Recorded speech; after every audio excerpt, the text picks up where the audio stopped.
Good afternoon and welcome to the webinar. I'm Vera DeVera, Marketing Manager here at Walsh College. You're joining us today for Cyber Risk in Our Hyper-Connected World with Dr. Barbara Shimatero, Chair of Decision Sciences here at Walsh College. At this time, we're conducting our first audio test. All participants will be in listen-only mode for the duration of today's session. If you can hear the sound of my voice and haven't done so already, please let me know by typing in "I can hear you" in the chat panel, located on the right side of your screen. This is just a reminder that our webinar will broadcast at 12:30. We will conduct our final audio test at 12:25. Also a reminder that since you will be in listen-only mode, please send me a message through chat if you're experiencing any audio or technical difficulties. I'm going to put myself back on mute, and we'll be back in about 5 minutes. Thank you.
Good afternoon and welcome to the webinar. I'm Vera DeVera, Marketing Manager here at Walsh College.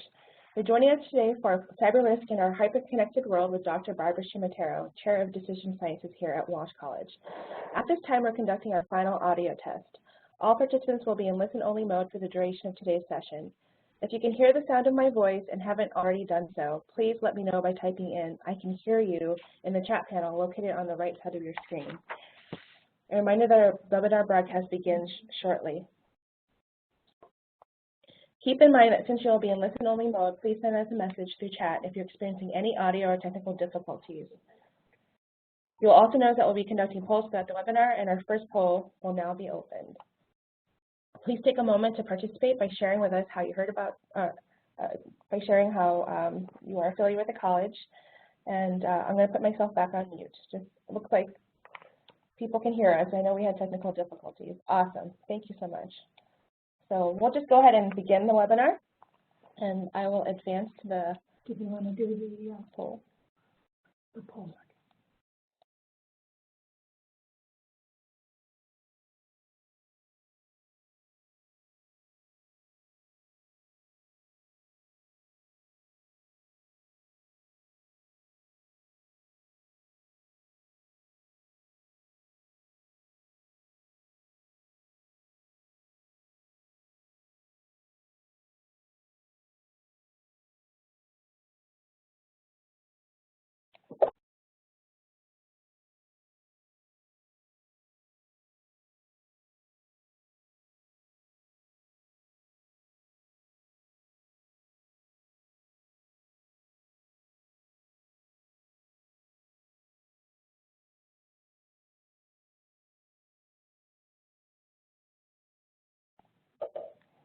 Hello, thanks for taking some time to fill out the poll. It looks like a lot of you are just interested in IT and cybersecurity. That's awesome. I'm going to go ahead and introduce you to Barbara Shimatero, who's our Chair of Decision Sciences and Professor of Informational Technology, with areas of expertise in automotive and healthcare, cybersecurity, and mobile and Internet of Things technologies here at Walsh College. A few reminders before we get started. All participants will be in listen-only mode for the duration of today's session. If you can hear the sound of my voice and haven't already done so, please let me know by typing in "I can hear you." Since you'll be in listen-only mode, please send me a message through chat if you are experiencing any audio or technical difficulties. We will be conducting polls throughout the webinar, and our first poll has just closed. And so I'm going to hand it over to your presenter. Hi there, this is Dr. Shimatero. My students call me Dr. C, so I would love to connect with any and all of you after this webinar if you have any questions, and I appreciate you sharing your special time because I know everyone is busy this time of year. This is an area that is of tremendous value to everyone to be able to. Are we doing another poll already? Yeah. I apologize. I'm getting ready to talk cyber. I'm sorry. Jumping ahead, he's awesome. Right before we dig in, we just want to know, have you or your organization ever been a victim of cyber attack? Just take a few moments to fill us out, and we'll see if you guys have been victims of it or not. And then I'll follow directions and start when I'm told to. I'm just so anxious to share information. We'll get there. We're just watching the results come in.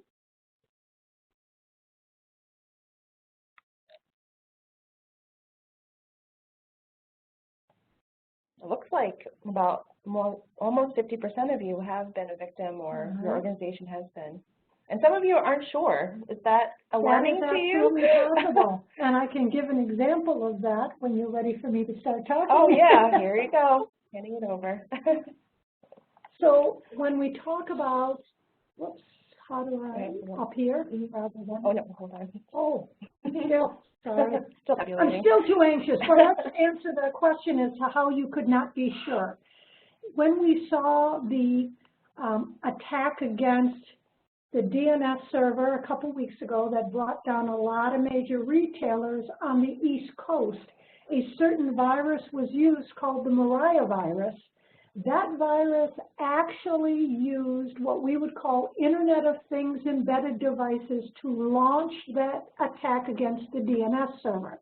That means It used smart refrigerators, smart home alarm systems, all kinds of smart devices. So it's very possible that you may not even be aware that you have been a part of a cyber attack. Also, if you all of a sudden get new cards from your bank, that often means that your account has been breached at the bank and they are sending you a new card in order to protect you. So there's a number of situations where you may not know whether or not you've been a victim of a cyber attack. But we'll try to clarify some of that as we go through this. So I like to talk about connectivity in terms of the history of connectivity. And although there were telegrams and other kinds of devices, the first widespread public-based connectivity system was our wonderful phone system. And that phone system allowed us to be able to connect and communicate with each other. Of course, whenever we have a new technology, we have an opportunity to misuse that technology. Some of you may remember in the early times when the Captain Crunch whistle could be used to basically replace the decibels in a phone to allow you to make free long-distance calls. These were called phone phreakers.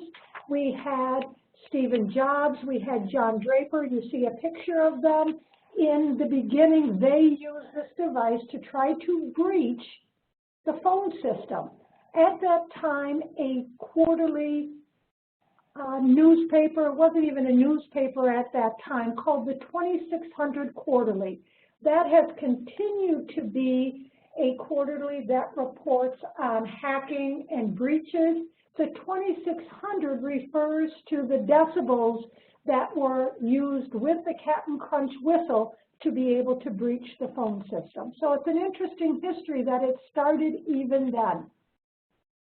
Of course, soon after the phone system and all that connectivity, we began to see a new world. And those were those very large computers.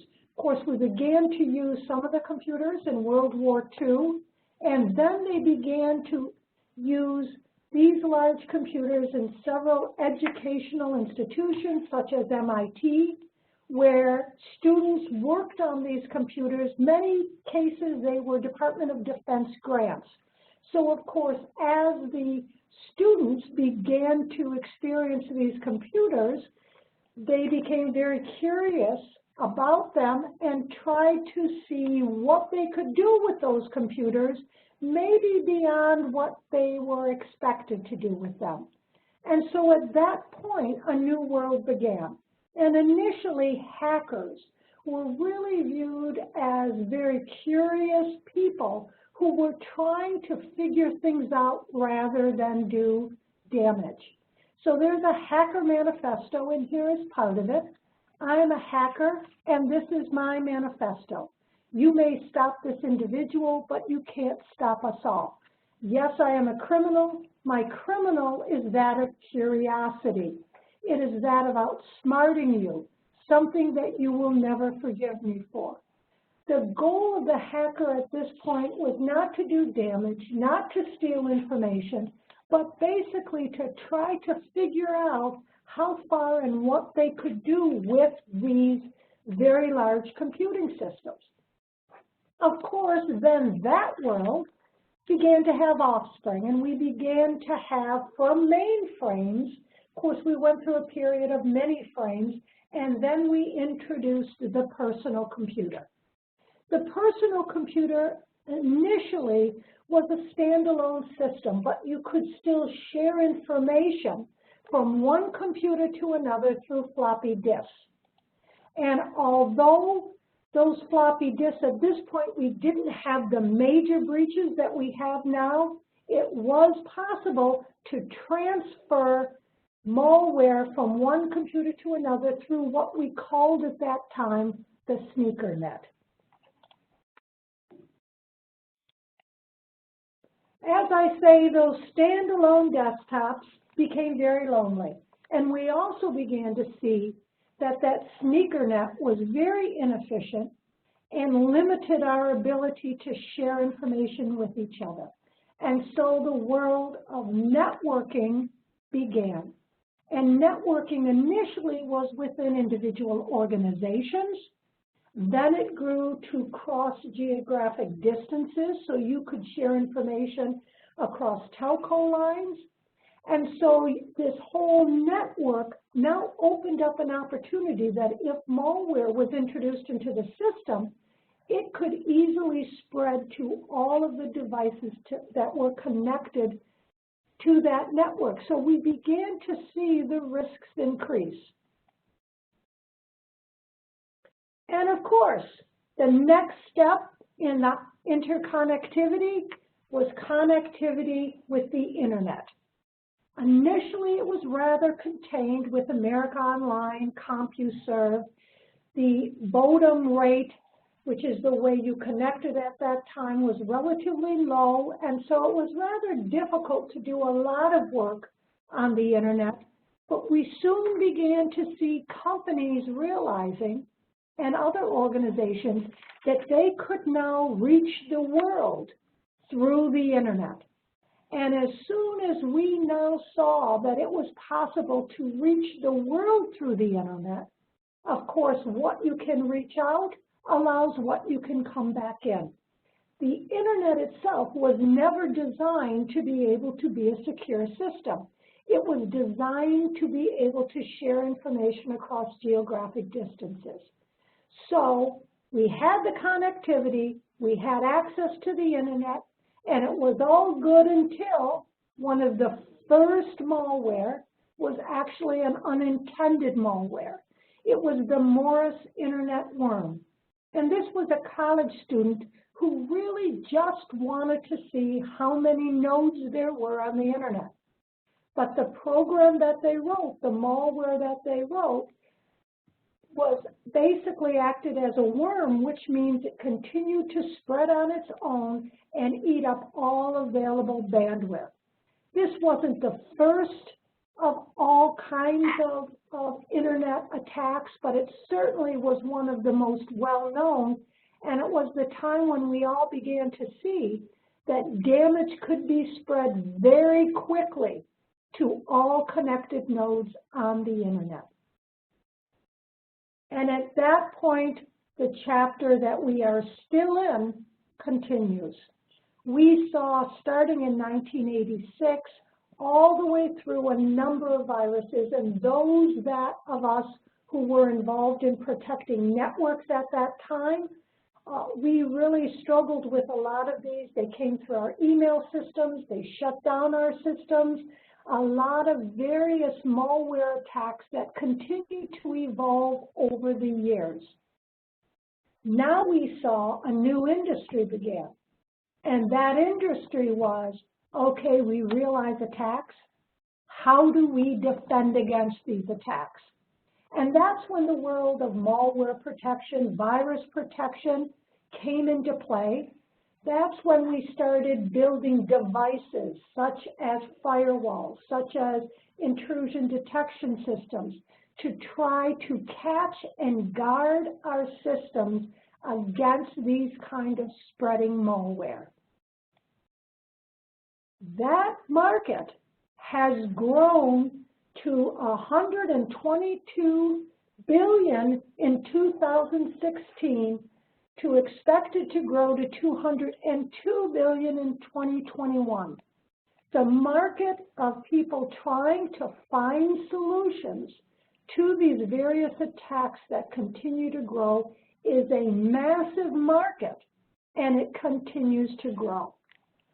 Unfortunately, as the cybersecurity spending just continues to rise tremendously, as you can see on this chart, cyber attacks simultaneously continue to increase. So even though we are spending billions and billions of dollars on devices, on software, on tools and technology to try to protect us against these cyber attacks, they continue to grow every year in spite of all of the attempts that we have to be able to try to guard against them. Here we see total malware growing, and you see over the last 10 years almost exponential growth in cyber attacks, this being the same time that we see similar growth in the cybersecurity market to prevent these attacks. We see that the majority of attacks that we're now seeing, we'll dig into some of this deeper, but the majority of them are really modifications on existing malware. But many of the solutions that we've provided are so specific, as you know, with your malware protection software, that for years the only thing that could be checked was the signature on that malware to be able to guard against it. So if the signature was modified or anything else was modified, we couldn't pick it up. And right now we are at the point where malware has learned how to bypass those malware protection software. And before we move on to the next section, we're going to open up our next poll. So please take a moment to answer the poll now. If you've been watching the webinar in full screen mode, you'll need to hit F5 to exit full screen so you can view the poll on the right-hand side of your screen. So what kind of protection do you use on your cell phone or your smartphone? That's probably the most common device we have on ourselves. A, password, B, malware protection, C, swipe, D, PIN, E, fingerprint, or F, none. While we're waiting for the responses to be tabulated, I'd like to remind everyone that you'll be in listen-only mode for the duration of today's session, and we'll end our webinar with about 5 to 10 minutes of Q&A. You can submit your questions now, and we'll read your questions to Barbara during our Q&A. Okay, so let's look at the results here. What is very interesting is that we continue to see, and every time I speak on this and I ask the audience, how many of you have malware protection on your phone? It is always a very small response. You probably have malware protection on your computers at home, at the office, and yet our smartphones are now the equivalent of our computing devices.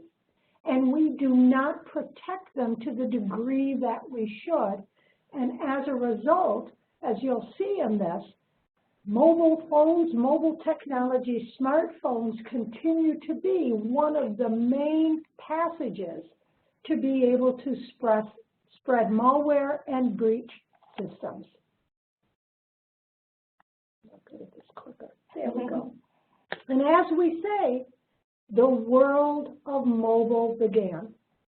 Pretty much in 2004 is when we began to see malware start to take advantage of the mobile technologies. And as we rely more and more on these mobile technologies, and we use these smartphones and other mobile tools more and more, we find that if they're not adequately protected, they become the main path through which malware can be spread. And oftentimes, you may not even know that your mobile device has been breached. It could be tracking what you're using your phone for, accessing your contacts, accessing your financial information. It is critically important to protect your mobile device as much or more than your other computing devices. We also saw the emergence of BYOD, bring your own device to workplaces. Now, I had moved into academia when this became very, very prevalent, and I tell people I had enough challenges just managing the devices without people bringing in their own devices. The problem with these devices is that people like to load applications on them, right? I have an app for that. More than 1 million mobile apps are classified as malware. In addition, many malware applications that you can purchase have not been thoroughly vetted and contain malware. So you have your device at home. You then connect your device to your car, and we'll talk more about that. You connect that same device back to work again, and so you are now bringing into the workplace everything, every vulnerability of your phone into the workplace.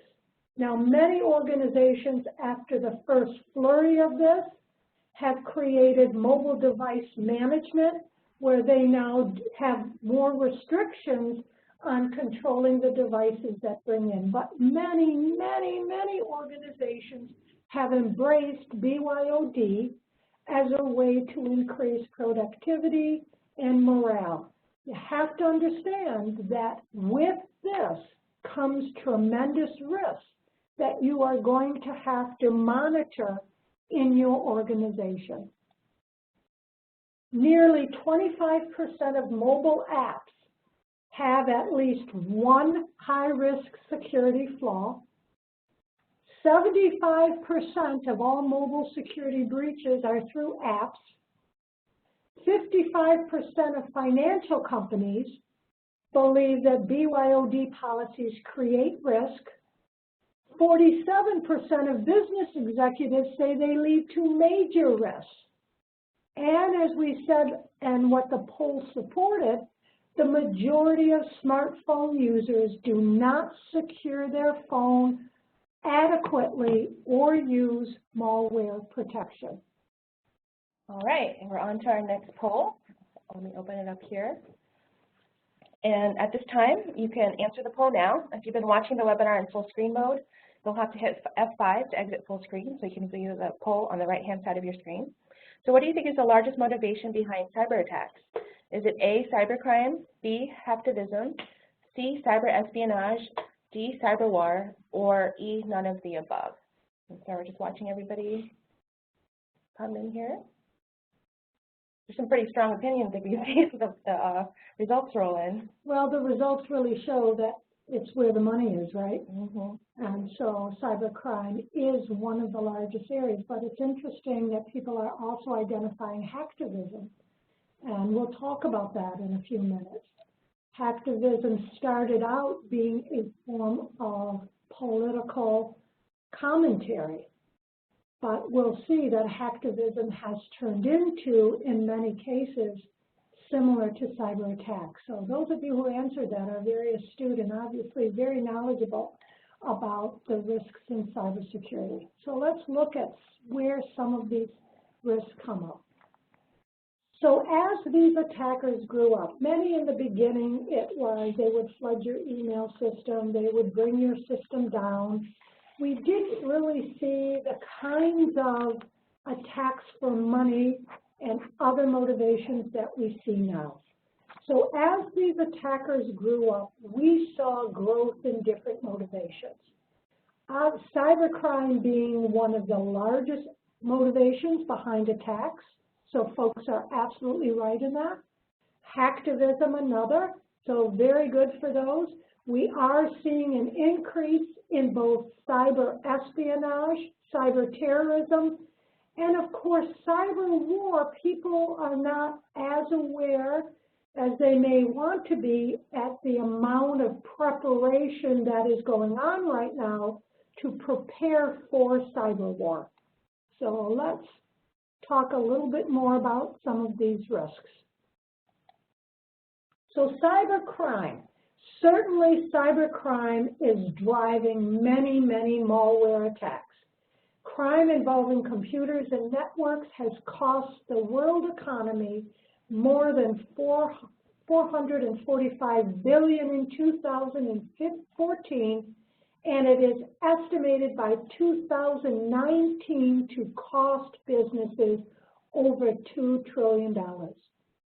So when you see the kind of loss there is, and you see the flurry in cybersecurity businesses trying to help us prevent this, and you continue to see malware attacks modifying and mutating and growing every year, this has become a tremendous challenge to get our arms around.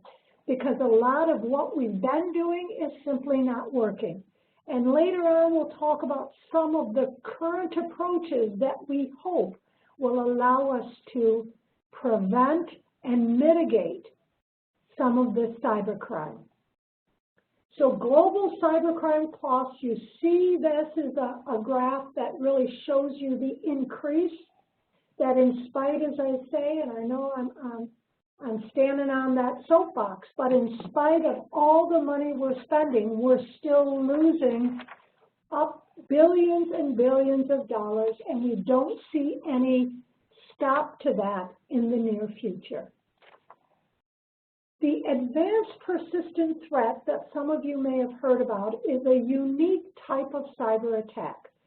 Generally, it requires very skilled people because the goal of this is to slowly invade and take over an environment without being noticed.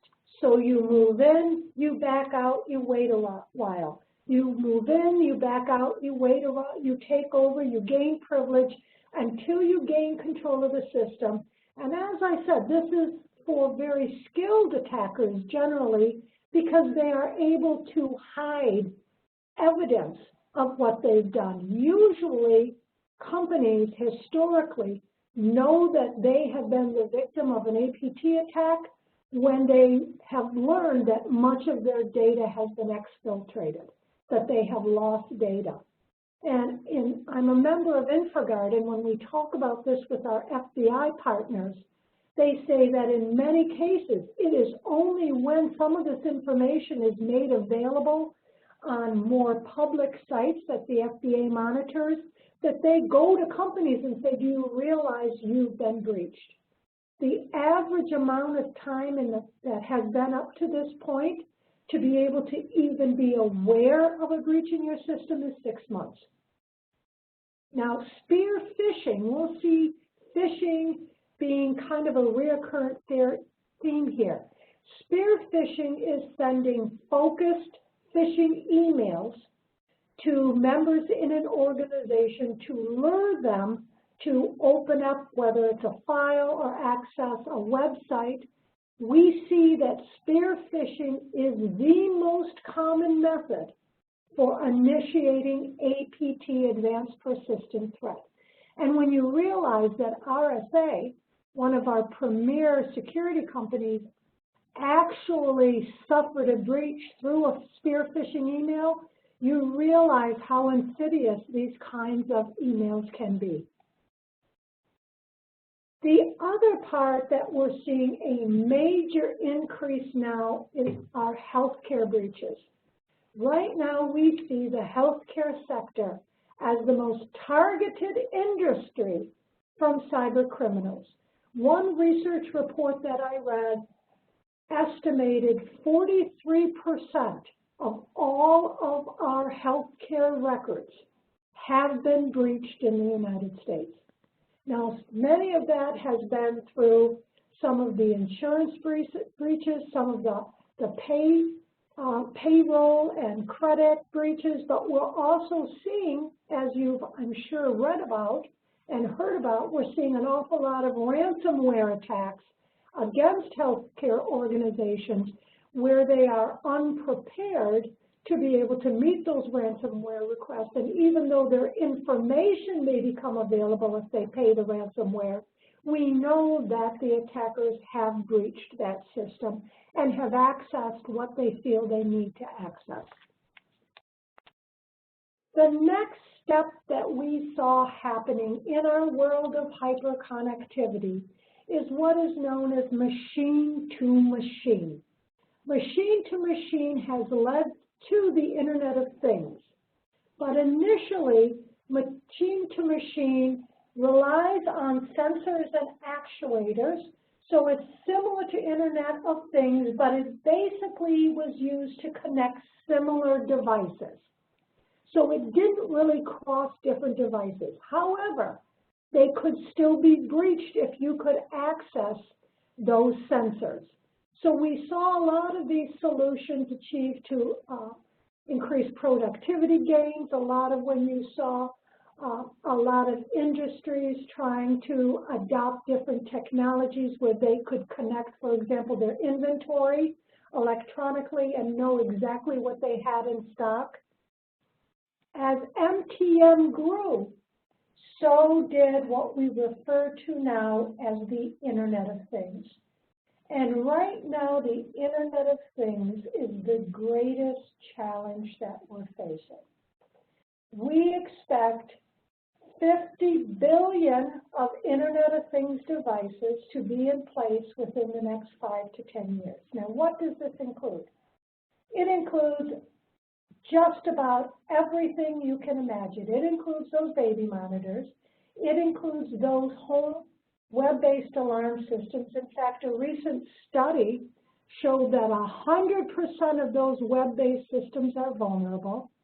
It includes the increase in smart appliances, the increase in your Fitbits, the increase in medical devices that are connected to the Internet. It's the increase in a number of areas. There's a community called the maker community, which are a lot of innovators, in many cases individual innovators, who strive to develop things that they can sell. They have been in the forefront of developing cool devices. You know, do you want to be able to monitor your sprinkler system remotely? Do you want to be able to monitor these? Unfortunately, in the maker community, security has not been considered a priority. Now, we're trying to get a handle on that, but as you'll see, the majority of Internet of Things devices are not secure.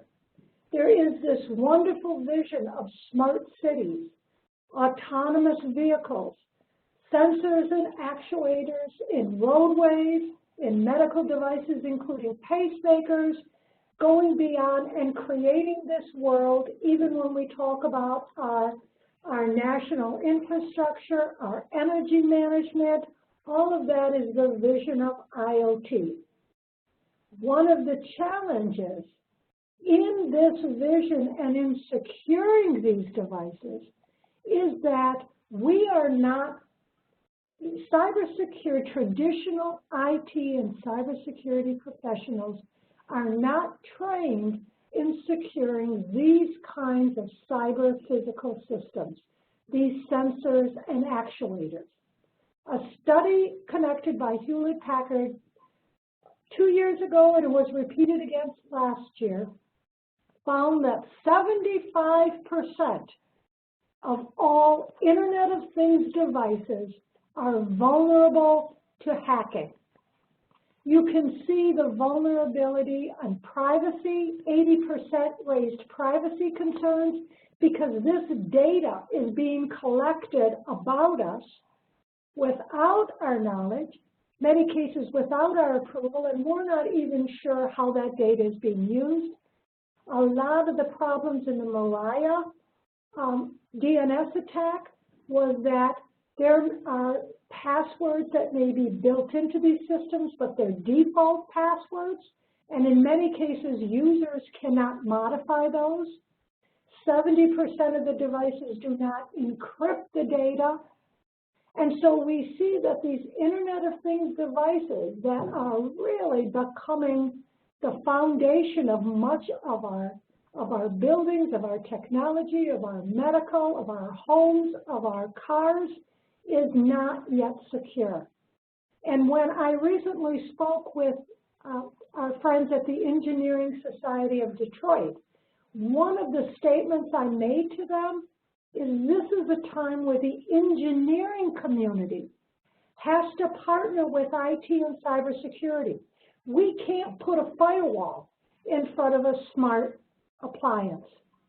So we have to learn with them how we build security into these embedded systems. And of course, one of the greatest challenges facing us is our connected cars. And we know in 2015, Miller and Velasic, many of us call it a stunt, a cyber stunt, because for publicity, they wanted to make it very clear that cars are hackable. Now, those of us in the cybersecurity profession have known for years that it's hackable, but they felt no one was listening, and so they had to demonstrate it on a public highway. We saw similar activity by Chris Roberts, who also had been trying to have airlines be aware of the vulnerability of airlines, and unfortunately, he hacked into an airline in mid-flight. Got arrested by the FBI. There were a lot of bad repercussions to him. But in both of these cases, you saw cyber researchers becoming so frustrated that no one was listening to them that they began to cross the line. I don't condone that, but since that time, we have had a lot of activities on the part of our OEMs and on the part of our suppliers to try to get a handle on connected cars and eventually autonomous cars and how we secure those systems. I have done separate presentations simply on this topic because as our automobiles become more and more open to the internet and our consumers get more and more excited about being able to connect Wi-Fi, the internet, Bluetooth, as we learned very on with the internet, if you can reach the internet, you can be reached. And so now several of our automotive companies have bug bounties out there where they are trying to work with security researchers to identify vulnerabilities and to be able to clear those vulnerabilities. I've talked to a lot of people in our automotive companies. They are taking this very seriously, but you're talking about hundreds of millions of lines of code. You're talking, in many cases, hundreds of ECUs that interconnect. It is not easy to be able to get our arms around all of that. Similarly, unfortunately, all of these wonderful healthcare devices that allow us to communicate electronically with healthcare providers and go through the internet, we found that there were a tremendous amount. It is one of the main avenues right now. People are trying to compromise and breach these systems. It's one of the reasons that you see our vice president wear a lead vest so that his pacemaker can't be hacked. But we are now becoming more and more concerned about the ability to be able to hack these medical devices. And this is the great challenge that I talk about with my students and other professionals. Cybercrime is bad enough when they're stealing our money, but we are now crossing into the era that cyber attacks can cost us lives. And that, to me, makes this far more frightening. Not that losing money or losing your identity is not, but if people can compromise healthcare devices and automobiles and other devices that impact our lives, we have to get a handle on this. And as I said earlier, cyber physical systems, which include all of these different areas, cyber physical systems are our greatest challenge right now. Our SCADA systems are required to be on the internet, industrial control systems, all our transportation, all of these, but we are not yet able to fully secure them. So this is where we really need to team up with our engineering partners to be able to find ways to secure these systems. So cyber physical systems, as most of you probably realize, is that they combine cyber and physical worlds into technologies. They interact and respond in real time. And that's the greatest challenge for us because we don't have time to encrypt and decrypt. We don't have time to be able to run it through malware. We have to find ways to secure these systems from the very beginning. And of course, securing them is one thing. updating them as vulnerabilities change is another great challenge, because you may be able to build in some security in a device. But if there are vulnerabilities that are found, there's a big challenge, and everyone is struggling with right now. How do we update those systems? And here are just some of the cyber physical systems that are at the top of the list right now: our grid, our energy grid, our wearable medical devices, our autonomous vehicles. These are areas right now that can offer us tremendous benefits, but also present some real risks at this point.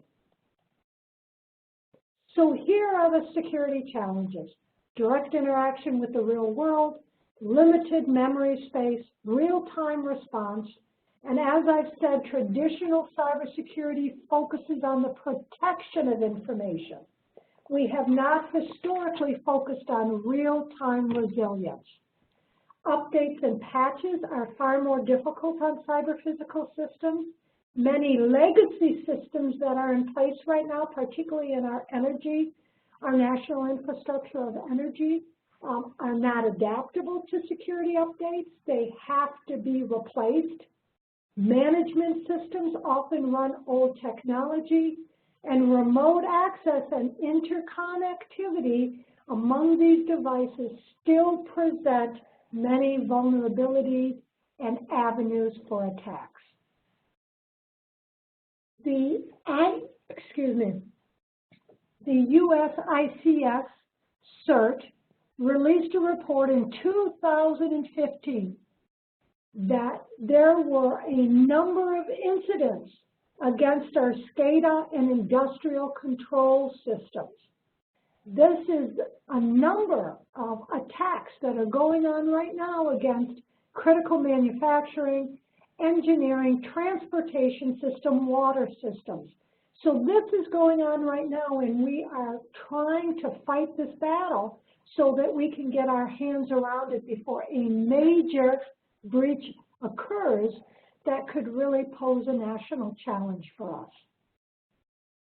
So we also are seeing cyber terrorism becoming a method of doing damage. As we've said, now that you can attack cyber physical systems, you are able to, such as Stuxnet, such as several of the other, you're able to actually damage the functioning of equipment. You can, one of the greatest fears in automobiles is that you could attack a series of automobiles or a class of automobiles with terrorism. There's also a new arms race as we talk about it.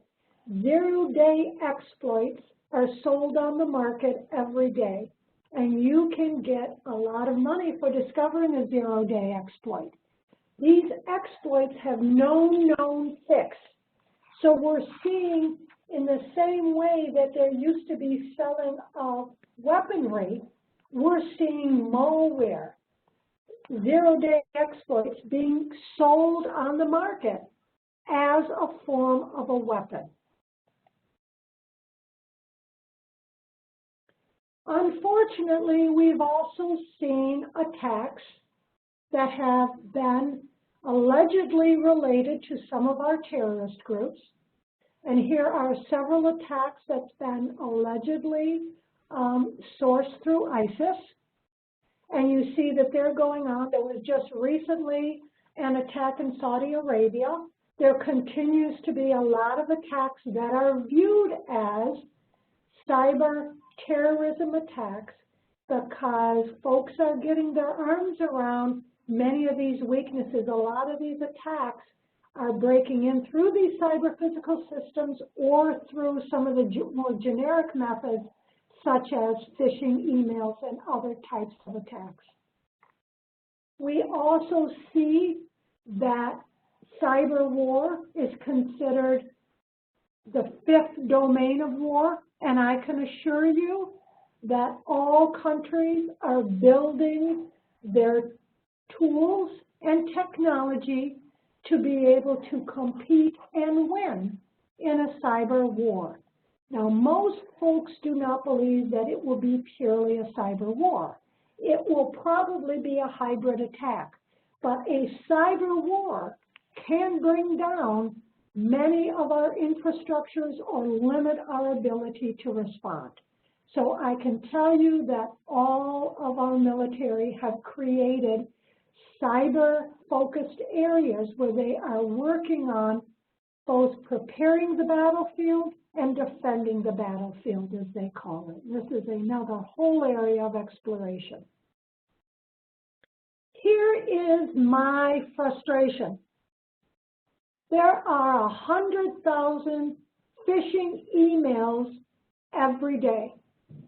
90% in 2014 of all cyber attacks began with phishing. In 2016, 93% of ransomware attacks began with phishing. If we could get our employees, our families, our homes under control in not clicking on phishing emails, we would be able to reduce our risk tremendously. I call this basic cybersecurity hygiene, and we continue to need to build this in all of our organizations. Once again, insiders continue to be threats. The insider attacks account for 43% of unauthorized data loss. Of course, one of the most well-known insider attack was Snowden when he downloaded a lot of information from the NSA website. But when you talk to businesses, they have learned that 50 to 75% of people who leave their organization take data with it. And so we have to, data loss prevention is one method of trying to get this under control. And of course, large companies are able to afford it. It's a big challenge for small and mid-sized, and people can be extremely creative. Remember, BYOD, bring your smartphone in. There are many, many methods that you can get access to information. So what is our new focus?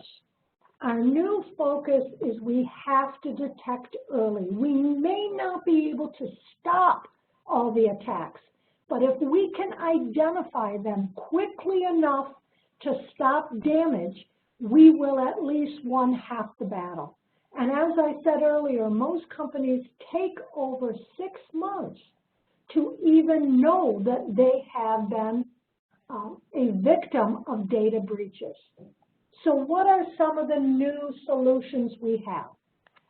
Basically, many in the community, cybersecurity community, think or believe that the number and type and volume of attacks that are coming in are beyond the capability of mere mortals to be able to handle. So we see growth in areas such as threat intelligence, where we gather data on an ongoing basis.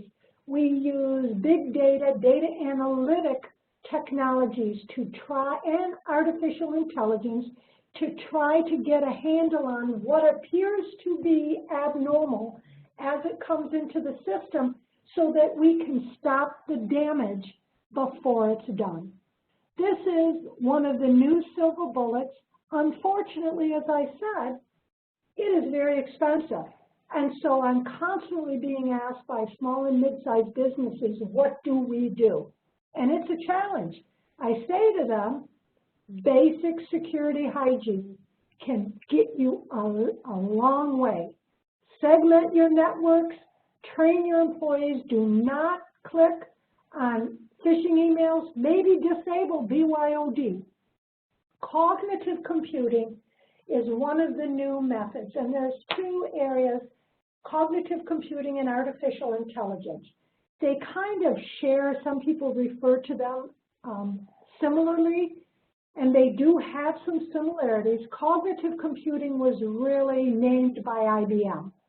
And what they have built are what they consider to be self-learning systems that learn with data mining, pattern recognition, and other types of tools to be able to identify potential malware and other types of breaches. The other approach, as I say, is considered artificial intelligence. And once again, this is where you try to use elements of human intelligence and duplicate it in your computer system. MIT claims to have developed an artificial intelligence system that can detect 85% of cyber attacks. So many people hope that by moving some of this to capabilities that are greater than humans can actually do under the type of demands we have, it may help to solve the problem. Now, technically, although you'll hear people refer to these back and forth, technically, cognitive computing is when the system provides information to the human user who then makes the decision and takes action. Artificial intelligence makes the decision and takes action itself. So you are handing over the responsibility of the decision and the action to the computer. There's also what is now known as a new focus on cyber resilience. In many cases, it's similar to what we've talked about before, but it's really bringing security, continuity, and resilience together.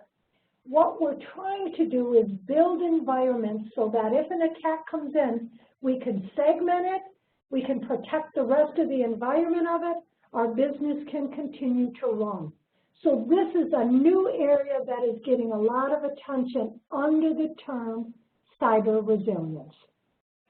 Awesome. Thank you so much, Barbara. Well, we're going to have you put your questions into the chat area, and at this time, I'm going to open the last poll. So would you like more information on Walsh College? So here we go. I'm just watching for that to come in. We do have some questions already. Great. One of them is, you talked about one of the, it was amazing that 100 million phishing scams, phishing attacks happen every year. Yeah. It seems like common sense. Would you say that the best way, you said the best way is not to click, but how do you know, what are the other signs of a phishing attack? There are several signs of a phishing email. First of all, obviously, if you don't know, if it looks odd or someone's promising you something, you can't get something for nothing, don't click on it. But you also have to be able to be astute to see, is the source reliable? Because nowadays, many phishing emails look very, very sophisticated. So you have to watch, where did it come from? What are they asking for? Most banks, most other credit card companies will say, we're not going to communicate with you over email. We'll contact you over the phone.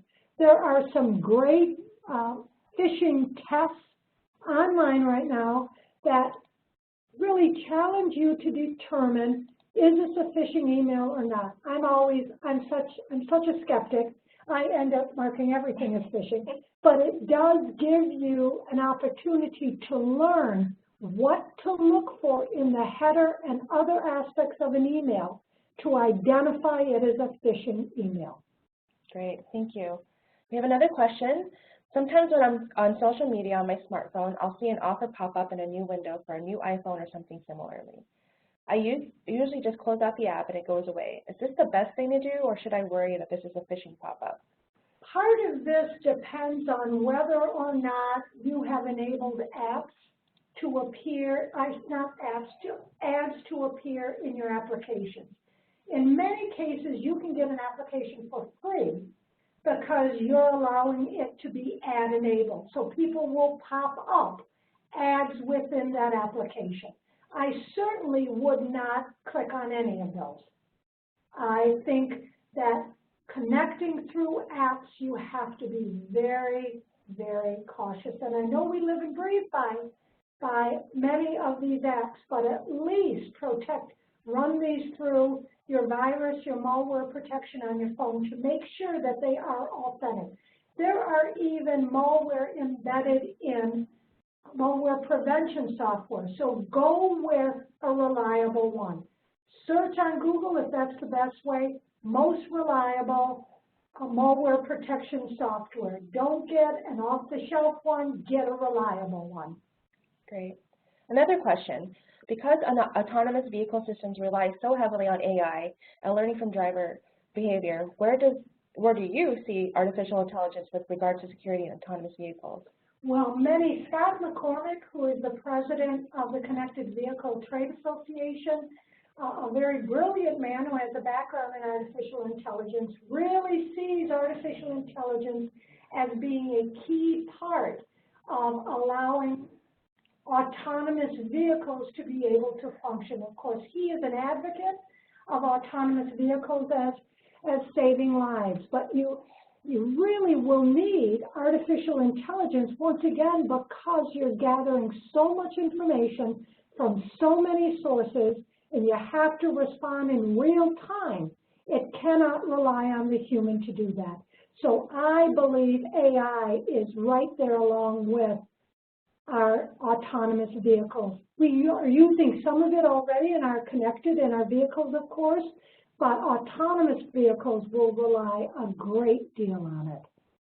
All right, we have a question here that's more general. Sure. I currently work in information security. Would it be advantageous for me to obtain the cybersecurity certificate in for my organization?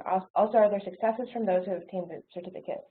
I'm not sure if you're talking about our Walsh College cybersecurity certificate or you're talking about certificates in general. Here's the reality about certificates. You cannot get through most HR companies without at least a bachelor's degree. Now, your bachelor's degree can be, I think an IT and a cyber degree are both very appropriate because it's hard to separate out cyber from IT. If you then want to pursue greater skill in a certain area, then of course getting additional certificates can place you in a resume situation, place yours above other people. Our graduate degree in cybersecurity is at the graduate level, so it is assuming that you have that undergrad degree. So now we're providing you with a concentrated approach to be able to master cybersecurity if that's the field you want to grow in, learn more, however you want to approach it. So I'm an advocate for certificates, but not as a substitute for education. Great question.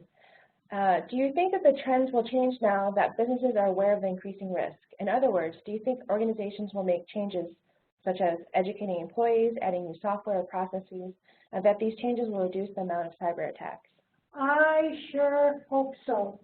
But none of these, businesses have been aware of these attacks. We saw they've been going on for a long time, and we continue to see something as basic as phishing email continue to be popular. Businesses it's a cultural decision, and businesses, now that it's part of, in many organizations, the directors, the board members, the CIOs, the CISOs, the managers are becoming more aware of the risks. We're hoping to see more effort, but in many cases, it is so complex, as I said, that the major companies may be able to buy what they need, but we need to really educate small and mid-sized businesses. And once again, when I spoke to these very, very intelligent folks at the Engineering Society of Detroit, we are talking about very educated professional people. Most of them were not as aware of the cybersecurity risks that I think they should be. We need to go beyond. I speak at cybersecurity seminars. I think what we need to do is go outside of preaching to the choir and educate business leaders in a number of different domains on the risks and the choices that they have. Wonderful. Well, I don't believe we have any more questions, but there is Barb's information here at the end. We'll send the deck to you as a follow-up. Talk with you. So send me an email, connect with me. This is ever growing, and I'm always learning things. So if there are things you can teach me, correct me, teach me, add to what I presented in this seminar, I would love it. I live to learn. Well, wonderful. Thanks, everybody. Have a great holiday. We'll follow up again with the deck that Dr. Shimatero presented, as well Okay, as... you can call me Barb. You can call her Barb, too. And also let you know about upcoming events and webinars that Barbara will be presenting in the coming year, in 2017. All right, thanks, everybody. Have a fabulous day. Thank you.